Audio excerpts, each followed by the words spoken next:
Hello everybody and welcome back to the 29th episode of the state-by-state prediction series for the 2020 presidential election. Today we're covering the state of Colorado between incumbent President Donald Trump and former Vice President Joe Biden. Without further ado, let's get right into it as always with the 2008 election results between Barack Obama and John McCain.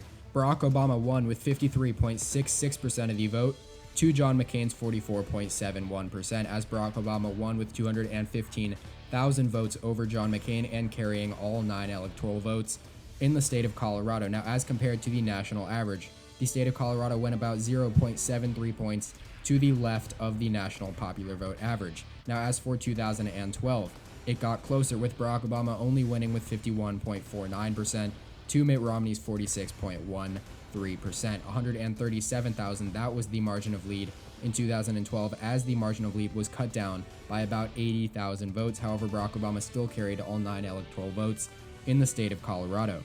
As for compared to the national average, it was actually cut down to just 0.43 points to the left of the national average, so still within a point of the national average, not going to the left by much, a state like Colorado. Then in 2016, Hillary Clinton won with 48.16% to Donald Trump's 43.25%. A little known fact about the state of Colorado: we always talk about the Jill Stein effect on states like Wisconsin, Michigan, and Pennsylvania, but in the state of Colorado, it was the Gary Johnson effect. And actually, if all of Gary Johnson's vote had gone to Donald Trump, he would have won in the state of Colorado.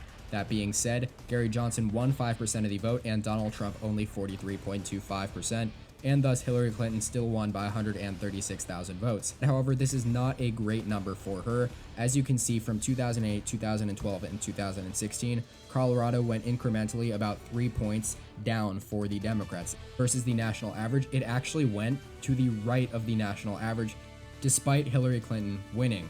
She carried 48.18% of the popular vote nationwide, and she won by 48.16% in Colorado, and thus a negative 0.02% for her compared to the popular vote, which means Colorado, despite the Democrat winning, went to the right of the national average. Something very interesting to note there, as many people consider the state of Colorado to actually be shifting over to the left. This data would suggest otherwise. Now, as for the 538 polling average, they have Joe Biden ahead by 12.9 points over Donald Trump, 52.7% in his column, to Donald Trump's 39.8%. Now, as for the first of the 3 forecasts, the JHK forecast, they have Joe Biden at 12.4 points. That is his margin of expected lead, 53.1% in his column, to Donald Trump's 40.7%.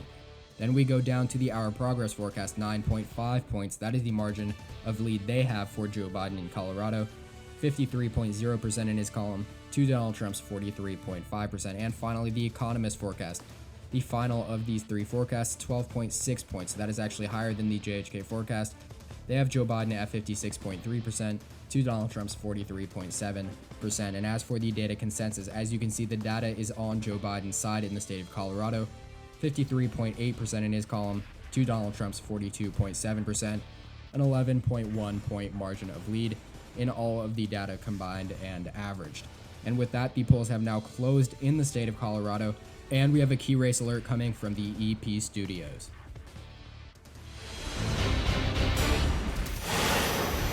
"5% of precincts are reporting across the state of Colorado, and Joe Biden holds 59.26% of the vote to Donald Trump's 36.75%, a very convincing early lead for Joe Biden in a state the Democrats are expected to hold on to from 4 years ago. He leads by 32,000 votes at this moment in time.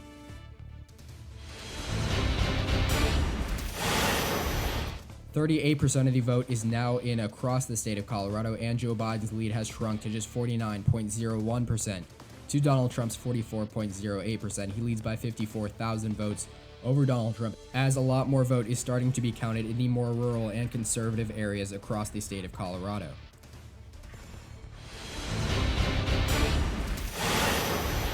"64% of precincts are now reporting, and a big chunk of that coming in out of Denver, and thus Joe Biden has extended his lead to 51.67% to Donald Trump's 41.98%, and a margin of 181,000 votes in the state of Colorado. This is a larger margin than Hillary Clinton won with in 2016. Joe Biden has 965,000 votes to Donald Trump's 784,000.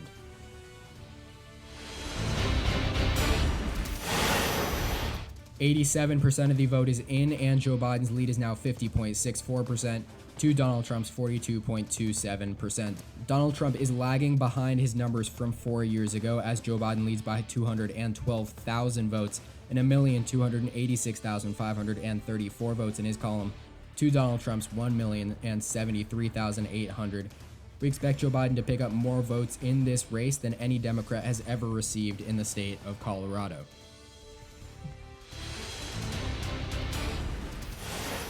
Joe Biden is the projected winner in the state of Colorado as expected. All 9 electoral votes will go into his column. The former vice president will carry the state of Colorado, winning with 50.24% of the vote to Donald Trump's 42.91%, 214,000 votes. That is the margin of lead for Joe Biden over Donald Trump. Donald Trump actually won more votes this time around than he did in 2016. However, Joe Biden smashes the Colorado record for most votes for a single candidate at 1,468,534. Now, as for the county map in the state of Colorado, looking at the largest 8 counties and their results, Joe Biden won in Denver County, in Arapahoe County, in Jefferson County, in Adams County, in Larimer County, and in Boulder County, while Donald Trump only managed to win in El Paso County and in Douglas County. As you can see, Joe Biden carried 80.3% of the vote in Denver County to Donald Trump's 15.7%, really running up the score there, as he managed to pick up 50.24% of the vote statewide. And as for how that affects the United States electoral map, he now holds 135 electoral votes to Donald Trump's 161, following his win today in Colorado, and a few days ago, if you haven't already seen that video, the Arizona prediction, he won in the state of Arizona. 242 electoral votes remain out there left to be called, but Joe Biden picks up the swing state of Colorado, and he cuts into Donald Trump's popular vote lead, as Donald Trump now holds just a 335,000 vote edge over Joe Biden, and a margin of 48.08% to the former vice president's 47.62%. Joe Jorgensen managed to pick up a large chunk of the vote in the state of Colorado, and has improved to 2.65% of the nationwide vote, while Howie Hawkins is continuing to struggle around 0.98%. And that does it for today's video. I hope you all enjoyed. If you did, please make sure to like and subscribe if you have not already. And make sure to check out all of the other state-by-state predictions in this playlist and all of the other content on this channel. Thank you all so much for watching, and tune in next time.